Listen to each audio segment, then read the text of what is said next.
우리가 읽은 에스겔 37장 1절에서 6절까지 읽은 이 본문의 말씀에 대한 제목은 마른 뼈가 살아나리라. 자, 이 말씀은 부활을 말하는 것이 아닙니다. 이것은 오늘 말씀의 2절 하반부에 그 골짜기 지면에 뼈가 심이 많고 아주 말랐더라. 절망적인 이스라엘 백성들이 이제 바벨론의 포로로 끌려와서 오늘 말씀에 보게 되면 11절에서 그 바벨론 포로로 와 있는 그 이스라엘 백성들의 영적인 상태가 어떻다라는 것을 우리에게 알게 해주는 말씀이 있죠. 11절 중반부부터 보게 되면 그들이 이르기를 우리의 뼈들이 말랐고 우리의 소망이 없어졌으니 우리는 다 멸절되었다 하느니라. 바로 이스라엘 백성들의 절망적인 그러한 현실의 모습을 이 말씀을 통해서 우리가 알 수 있는 것이죠. 자, 그래서 오늘 우리는 이러한 말씀에 대한 제목, 마른 뼈가 살아나리라 라고 하는 이러한 말씀의 제목을 통해서 바로 이스라엘 민족, 그 바벨론의 포로로 잡혀와 있는, 그래서 그들에게 소망이 없고 다 멸절되어져 있는, 그리고 계속해서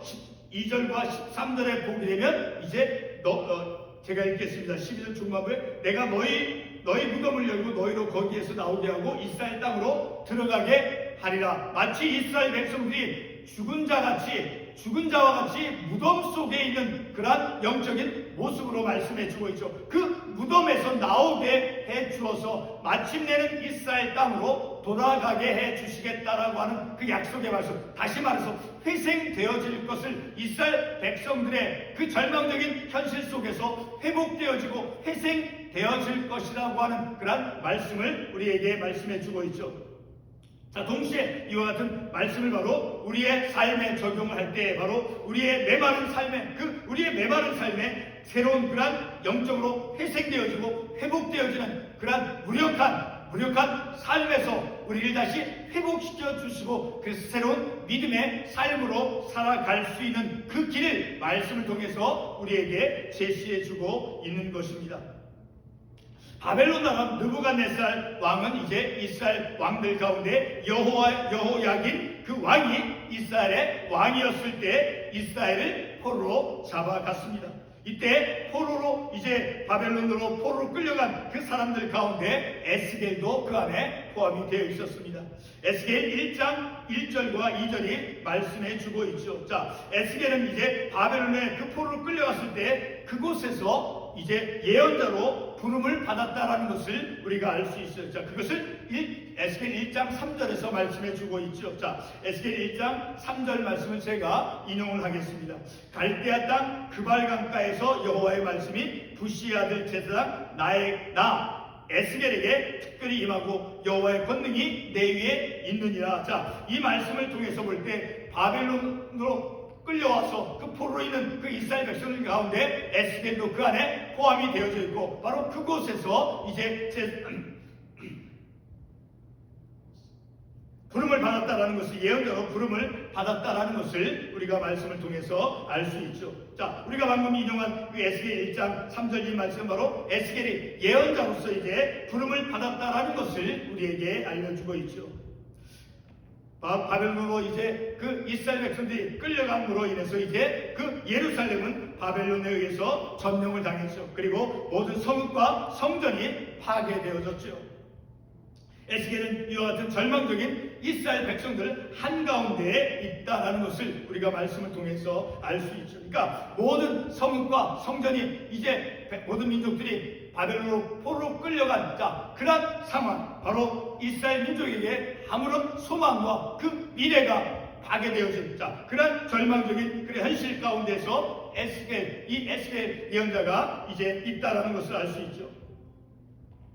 바벨론에 끌려온 그 이스라엘은 에스겔 2장에 따르면 바로 그들은 하나님을 패역한 그러한 백성이고 그리고 마음이 굳은 그리고 하나님께 범죄한 사람들이다라고 말씀에서 기록하고 있죠. 에스겔 2장 6절 말씀에서 보게 되면 에스겔 선지자가 처해 있는 그 현실을 다음과 같이 말씀해 주고 있습니다. 인자야, 너는 비록 가시와 찔레와 함께 있으며 전갈 가운데 거주할지라도 그들을 두려워하지 말라. 그들은 패역한 족속이라. 바로 에스겔 이 예언자가 그의 에스겔이 어떠한 영적인 현실 가운데 있는가를 우리가 이 구절의 말씀을 통해서 알 수 있게 되어지죠. 바벨론에 끌려와 있는 그 이스라엘은 바로 가시와 찔레 같고 그리고 전갈과 같다라고 비유적으로 말씀해 주고 있습니다. 전갈은 어떠한 생물입니까? 바로 열대 지방에서 서식하며 곤충을 잡아먹고 사는 무서운 그러한 독침을 가진 생물입니다. 찔레도 날카로운 가시를 가진 그러한 식물이죠. 비유적으로 가시와 찔레와 같고 그리고 전갈과 같은 그러한 이스라엘 민족을 향해서 에스겔 2장 7절 말씀은 다음과 같이 말씀합니다. 그들은 심히 패역한 자다라고 말씀해 주고 있습니다.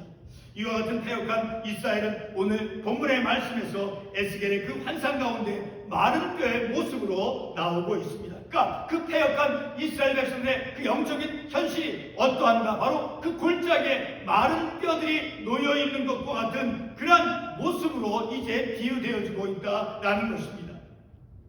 하나님께서 환상을 통해 에스겔에게 골짜기에 그 마른 뼈들을 보여주고 있지요.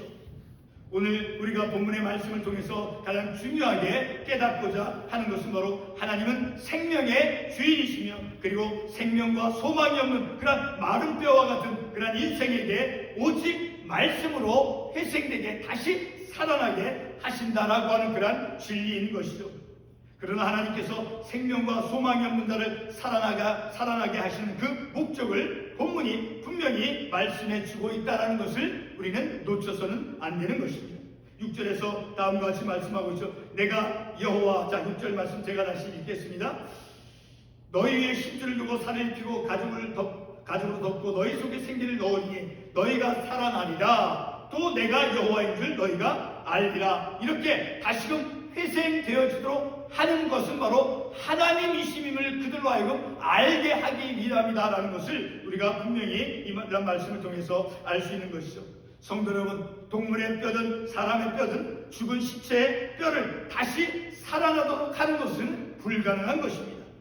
그러나 우리를 창조하신 창조주 하나님은 바로 말씀으로, 하나님의 자신의 말씀으로 우리 우주 만물을 지으셨죠. 그리고 땅의 흙으로 사람을 지으신 후 생기를 불어넣어 사람이 생명이 되게 하셨습니다. 다시 말해서 영적인 존재로서 사람으로, 영적인 그 존재로서 사람을 만드셨다라는 것입니다. 바로 생명이 되게 하셨다라고 하는 것은 히브리어로 네페시 하야라고 하는 말로서 그 살아있는 그 생명, 살아있는 생명을 의미하는 것이죠. 하나님의 생기가 곧 생명력인 그 호흡, 그 하나님의 생기가 사람을 영적이고 그리고 육적인 온전한 존재가 되게 하셨다라는 것입니다. 오늘 본문의 마른 뼈들에게 하나님께서는 에스겔을 통해서 세 가지 사실을 역사하셨습니다. 그런데 하나님께서는 어떠한 상황에서 역사를 하고 있는 것입니까? 본문 2절 말씀에 보게 되면 그 골짜기 지면에 뼈가 심이 많고 아주 말랐더라. 다시 말해 절망적인 이스라엘의 영적인 상황 속에서 하나님께서 역사하시고 있다는 것을 우리가 말씀을 통해서 알 수 있게 되어지죠. 방금 인용한 2절 말씀, 그 2절 말씀은 바로 이스라엘 민족의 그 절망의 상태, 그 절망의 상태를 보여주고 있는 것이죠. 이와 같은 전적인 절망 가운데서 하나님은 에스겔을 통해서 세 가지의 역사를 행하십니다. 첫 번째로는 4절 말씀에서 에스겔이 그 마른 뼈들에게 하나님의 말씀을 대언합니다. 이렇게 말씀하죠. 너희 마른 뼈들아 여호와의 말씀을 들을지어다. 그 회생할 수 없는 그 무력하고 절망적인 상황에 있는 그 이스라엘 백성들에게서 말씀을 에스겔 선지자를 통해서 하나님 말씀을 대언하게 하시면 하나님의 말씀을 선포하게 하셨다라는 거예요. 에스겔은 마른 뼈들의 그 절망적인 상황을 향해서 이제 여호와의 말씀을 듣도록 선포하고 있습니다. 두 번째로는 하나님의 생기가 마른 뼈들에게 들어가서 살아난다라고 하는 사실이죠. 마침내 10절 말씀에서 하나님의 말씀이 에스겔을 통해서 이제 대언되어져 뼈들이 서로 연결이 되고 그리고 힘줄이 생기고 그리고 생기가 그 죽은 자들에게 불어서 다시 살아나는 역사를 우리가 말씀을 통해서 볼 수 있죠. 이것은 바로 포로로 인해서 이스라엘은 그 바벨론의 포로로 잡혀서 자신들의 그 조국, 그 땅을 잃고 그리고 외국에 흩어져 살게 되었죠. 자, 더 이상 그들에게는 소망이 없고 그리고 미래가 없는 그 이스라엘에게 바로 하나님의 새로운 창조 행위가 나타나고 있다는 것을 우리에게 말씀해 주고 있는 것입니다. 절망 속의 그 이스라엘뿐만 아니라 오늘 우리의 절망스러운 삶에도 동일하게 적용이 되어질 수 있는 것이죠. 특별히 회생의 그 가망성이 없어 보이는 듯한 우리의 형제, 우리의 자녀, 그 형제 자녀들, 우리의 이웃이 가지고 있는 그러한 중한 병을 향해서 전능하신 하나님의 말씀으로 대언할 수가 있는 것입니다. 인간의 절망을 향해서 창조와 그리고 생명의 능력이신 그 하나님의 말씀을 선포할 수 있는 것입니다. 바로 그렇게 오늘 본문 특별히 12절과 13절에서 보게 되면 그 이스라엘 민족의 그 영적인 상황이 어떤 상황 가운데 있는가?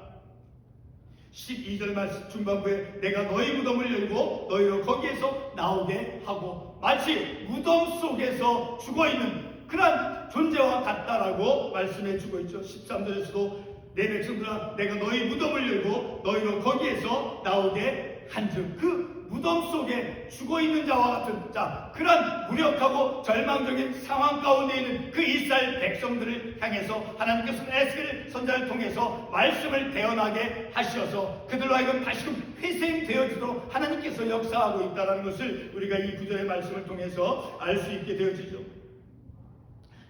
그 생명의 능력이신 그 하나님의 말씀을 선포함을 통해서 바로 우리도 이러한 말씀을 통해서 우리의 이웃, 우리의 형제, 우리의 자녀들이 가지고 있는 그런 어려운 그 아픔, 고통 가운데 있는 그런 그들을 향해서, 그들의 절망을 향해서 하나님의 그 생명의 말씀을 우리가 대언하고 전할 때, 바로 그럴 때 하나님의 놀라운 능력을 우리가 이런 말씀을 통해서 기대하고 확신할 수 있다라는 것입니다. 하나님의 말씀을 선포하는 것은 본문 말씀에서 에스겔의 그 몫이었던 것처럼 오늘 우리에게 주어진 그 책임, 몫이 있을 수 있다는 거예요. 삶의 절망과 그리고 무력한 인간이 놓여있는 그런 무덤 속을 향해서 하나님의 그 능력의 말씀을 우리가 선포하는 것입니다. 그러면 하나님께서 우리의 그 절망 속에서 하나님의 영은 역사하실 것입니다. 이렇게 말씀하고 있죠. 이 뼈들에게 이같이 말씀하시길 내가 생기를 너희에게 들어가게 하리니 너희가 살아나리라. 바로 하나님의 그 능력의 말씀, 그 생명의 말씀, 치유의 말씀을 우리가 대언하고 선포함을 통해서 그 절망 가운데 있는 우리의 형제, 우리의 자녀, 우리의 이웃들의 그 아픔, 그 절망의 현실 속에서 그들이 다시금 회복될 수 있는 그런 기대, 그런 소망을 우리는 가져볼 수 있다는 것입니다. 바로 전능하신 그 치료에 하나님이 능력을 행하신다라는 것을 우리가 말씀을 통해서 알 수 있죠. 본문 6절 말씀은 바로 절망 가운데 있는 그 인생이 하나님을 알게 될 것이다 라고 말씀해 주고 있습니다. 이 6절 말씀 다시 반복합니다. 너희 위에 힘줄을 두고 살을 입히고 가죽으로 덮고 너희 속에 생기를 넣으리니, 바로 이 하나님께서는 에스겔 선자를 통해서, 에스겔 예언자를 통해서 그 절망 속에 있는 이스라엘 백성들에게 하나님의 말씀을 대언하게 함을 통해서 그들이 다시금 회생되어지고, 그리고 마침내는 바로 그들을 일으켜 세워주신, 그들에게 다시 회복을 주시고 회생을 주시는 그 하나님 여호와이심을 알게 하도록 합니다라는 것을 또한 우리가 말씀을 통해서 알 수 있는 것이죠. 세 번째로 이제 11절, 12절, 13절 말씀을 주목해보고 이제 결론의 말씀을 드리겠습니다. 바로 그 말씀을 보기에 앞서서 6절 말씀 다시 보게 되면 절망 가운데 있는 그 이스라엘 백성들이 그들에게 이제 하나님의 그 말씀을 에스겔 선지자로 하여금 다시 대언하게 선포하게 함을 통해서 그들로 하여금 하나님이심을 알게 되어진다, 알게 하게 합니다라는 것을 우리가 말씀을 통해서 알 수 있죠. 무덤 속에는 바로 소망이 없고 멸절되어 있는 그런 상태죠. 그런 무덤으로부터 하나님께서 불러내신다라고 본문에서 말씀해 주고 있습니다. 그래서 절망과 소망이 없던 그런 무덤으로부터 불러내시니가 그 절망밖에 없는, 그 소망이 없는 그 무덤 안에 있는 사람들, 심령들, 이스라엘 백성들 이제 다시 불러내어서 불러내어서 회복시키신 이가 하나님이시다라는 것을 알게 하게 합니다라는 거예요.